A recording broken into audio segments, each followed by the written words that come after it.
میرے نبی پاک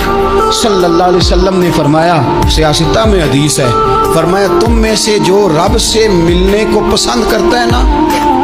جو اللہ سے ملنے کا شوق رکھتا ہے نا، اللہ بھی اس کی ملاقات کو پسند فرماتا ہے۔ تم میں سے جو رب سے ملنے کا شوق رکھتا ہے، اقبال کیا کہتے ہیں؟ کہتے ہیں تیرے عشق کی انتہا چاہتا ہوں، تو میری سادگی دیکھ میں کیا چاہتا ہوں، میرا ذرا سا تو دل ہے مگر شوق اتنا،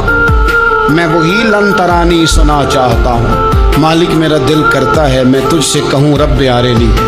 میں تجھے دیکھنا چاہتا ہوں اور تو مجھے کہے لن ترانی، تو نہیں دیکھ سکتا، میرا ذرا سا تو دل ہے مگر شوق اتنا، میں بھی وہی لن ترانی سنا چاہتا ہوں۔ پھر خود ہی کہنے لگے او بھری بزم میں راز کی بات کہہ دی، میں بڑا بے ادب ہوں سزا چاہتا ہوں۔ یہ تو سب کو بتانے والی بات ہی نہیں تھی جو میں نے بتا دی، بھری بزم میں راز کی بات کہہ